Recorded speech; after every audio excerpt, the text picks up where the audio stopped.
In a dramatic moment that perfectly captured the rotting core of Alberta politics, former Infrastructure Minister Peter Guthrie had his mic cut mid-question during Tuesday's session in the legislature. That's right, cut. Not malfunctioned, not glitched, shut down. Guthrie, as you might recall, was exiled from the United Conservative Party after daring to accuse Premier Danielle Smith and Health Minister Adriana LaGrange of misleading a cabinet committee over procurement issues, an alleged lie that ultimately triggered the firing of the Alberta Health Services Board. But Tuesday's drama wasn't about healthcare. It was about raw, greasy, old-fashioned corruption. Guthrie tried to question the Premier about a confidential meeting between the Alberta government and two rail companies. Nothing shady about that on the surface, until you realize the meeting also included Danielle Smith's husband, David Moretta. He holds no elected office, has zero infrastructure credentials, and by Smith's own admission, makes minimum wage running a training restaurant. Now let's be clear.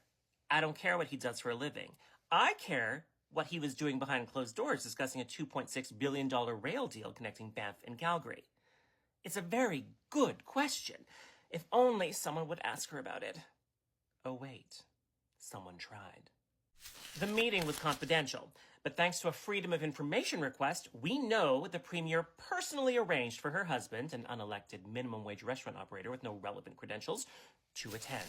As for what actually happened behind those closed doors, well, that information is redacted. Names of the other people in attendance? Redacted. Details of their discussion? Redacted. A rail line between two major Alberta hubs should be a relatively benign topic. So when the meeting transcript starts looking like a national security file, you know something suspicious is afoot. You don't black out entire pages unless you've got something to hide. But of course, everything Smith does lately seems to have a whiff of illegal, so I suppose we shouldn't be surprised. This isn't just fishy. This is 3-day-old unrefrigerated sushi stink. If the Premier's spouse, a private citizen with no stake or standing, is being looped into top-level infrastructure discussions, Albertans have every right to ask, what the fuck is going on? And Guthrie, to his credit, tried to ask just that. But before he could finish pressing the issue in the legislature, his mic went dead, just like that. The message was loud and clear. Ask the wrong questions and you'll be silenced. This is particularly troubling. It suggests the Premier is unwilling to engage with those who, in good faith, question her choices and her blatantly suspicious behavior. It also demonstrates her growing disregard for the democratic process. Because in a healthy democracy, elected officials must be able to question and hold each other accountable without fear of censorship. But this is Danielle Smith's Alberta. Under her leadership, dissent is muted and honesty is optional. When pressed for a response, the Queen of Alberta didn't even bother to show up herself. Instead, a spokesperson hand-waved it all away with a meaningless platitude about a strong Alberta in a united Canada. Translation, we won't explain ourselves, and how dare you expect us to? Let's spell it out again, because it bears repeating until the severity of the situation sinks in.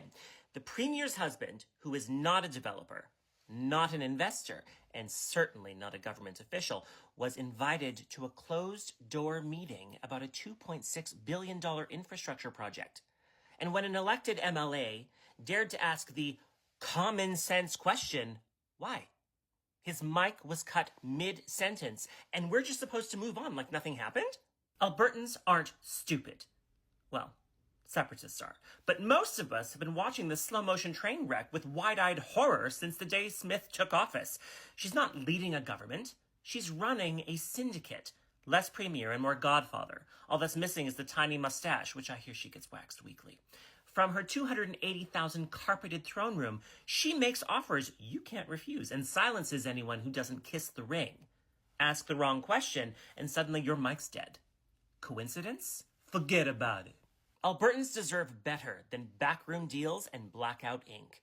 We deserve to know exactly what was discussed, who was in the room, and whether the Premier's personal ties, like, I don't know, her marriage, are steering billion-dollar discussions. Government isn't a private club. It's a public trust. The legislature should be a place for hard questions and honest answers, not a stage-managed farce where critics get cut off and cronies and lobbyists get invited in. If Danielle Smith and the UCP won't commit to transparency, accountability, and basic democratic norms, then they don't belong in the legislature. And if Smith can't handle that truth, she should do Alberta a favor and resign.